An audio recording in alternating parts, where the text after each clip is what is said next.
আমি আমার লাইফে একটা জিনিস অনেক দেরিতে শিখেছি।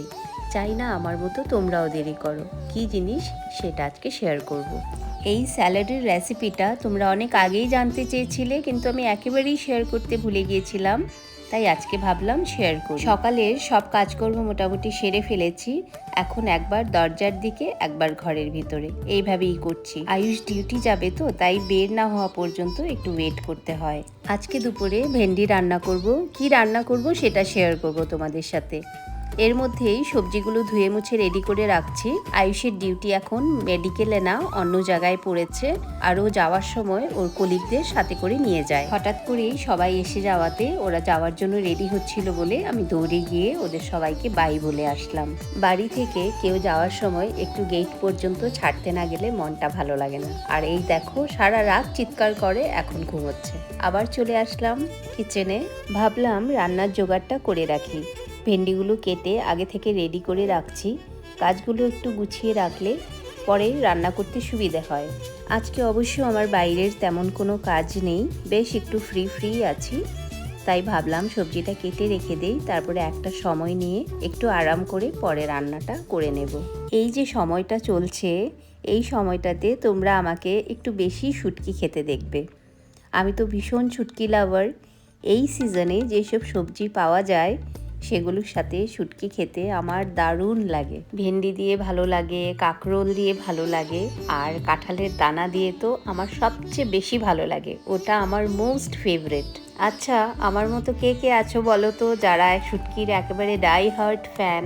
আমি কিন্তু শুটকি খুব ভালোবাসি, আর এটা আমার বলতে কোনো লজ্জা নেই। যেটা ভালোবাসি সেটা তো ভালোবাসি, খেতে ভালো লাগে, তাই না?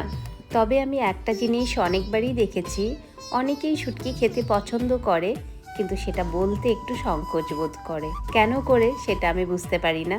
নিজের পছন্দের খাবার বলতে আবার লজ্জা কিসের? আর এই ধরনের খাবারগুলো যেন আরও টেস্টি করে খেতে পারি, এই জন্যই এই হলুদ পাতা আর ধনে পাতার গাছ আমি লাগিয়ে রেখেছি।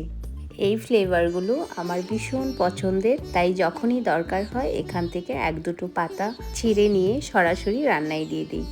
নিজের গাছ থেকে নিয়ে ব্যবহার করার মজাটাই আলাদা, বলো? এই শশাগুলো পরশুদিন এনেছিলাম বাজার থেকে। যেভাবে প্যাক করা সেভাবেই রেখে দিয়েছিলাম। এখন বেছে দেখলাম একটা শশাতে একটু দাগ আছে, তাই শশাটা সরিয়ে রাখলাম স্যালাডের জন্য। স্যালাড একটু বেশি করে করব, কারণ এই স্যালাডটা আমার আর আয়ুষের দুজনেরই খুব ভালো লাগে খেতে। বাকি শশাগুলো ধুয়ে ফ্রিজে তুলে রাখলাম।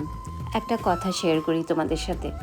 আগে বাবার বাড়িতে থাকতে টাকা পয়সার খরচা কি করে করতে হয় সেটা জানতামই না, কারণ কখনো বাবা হাতে টাকা পয়সা দিত না। যা খরচা করতে হয় বাবাই করতো, বাবাই আনতো। তো টাকা পয়সা কিভাবে খরচা করতে হয় সেটা নিয়ে কখনো কোনো ধারণাই ছিল না।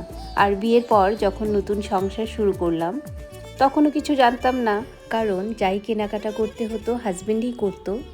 তাই কোথায় কিভাবে খরচা করতে হয় সে নিয়ে আমার কোনো রকম ধারণাই ছিল না। কিন্তু যখন থেকে আমি একা থাকতে শুরু করলাম, তখন বুঝতে পারলাম একটা সংসার চালানোর পেছনে কত হিসাব, কত দায়িত্ব জড়িয়ে থাকে। যে টাকা রোজগার করতে এত কষ্ট, সেটা খরচা করতে এক সেকেন্ড লাগে না।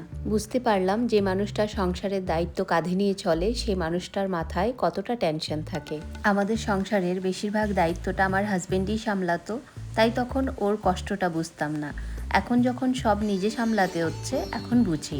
যেখানে দরকার সেখানে খরচা করতে আমার কোনো সমস্যা নেই, কিন্তু অযথা টাকা নষ্ট করতে ভালো লাগে না, কারণ এখন বুঝি একটা একটা টাকা কতটা মূল্যবান।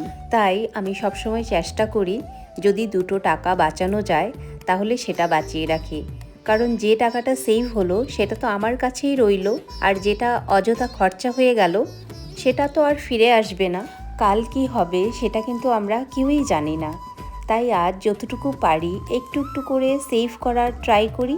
তোমাদের মধ্যে কে কে আছো এমন যে খরচা করার পরেও আবার ফিউচারের কথা ভেবে একটুখানি সেভ করো? আমার এই টাকা সেভ করা হ্যাবিটের জন্য কিন্তু আমি এই করোনা পিরিয়ডে খুব বড় প্রবলেমের হাত থেকে রক্ষা পেয়েছি। সেটার গল্প তোমাদের আরেকটা টাইমে বলবো। তবে একটা কথা বলে রাখি, আমি কিন্তু কৃপণ না।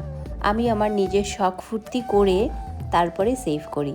হ্যাঁ, যেটা অযথা বলে মনে হয় সেটা আমি খরচা করি না। আরও একটা কথা, আমার হাজবেন্ড কিন্তু ঠিক আমার উল্টোটা। ও পারে না সেভ করতে। তোমরা দেখতেই পেলে আমি স্যালাডটাতে শসা পেঁয়াজের সাথে অনেকটা লেবু চিপে দিয়ে দিয়েছিলাম নুন আর গুঁড়ো লঙ্কা। এই গুঁড়ো লঙ্কা আর লেবুর যে জলটা সেটা খেলেও কিন্তু কোনো প্রবলেম হয় না। সাথে বানিয়ে নিয়েছিলাম নিরামিষ লাউ, যেটাতে একটু চিনি দিয়েছি, আর লাউয়ের যে দানাটা সেটার একটা বাটা বানিয়েছি, আর করে নিয়েছিলাম চিংড়ি শুটকি দিয়ে ভেন্ডি। তাহলে আজকের ভিডিওটা এখানেই শেষ করছি। শেষে শুধু একটা কথাই বলবো, শখ পূরণ করো, তবে একটু একটু করে সেভও করো। টাটা।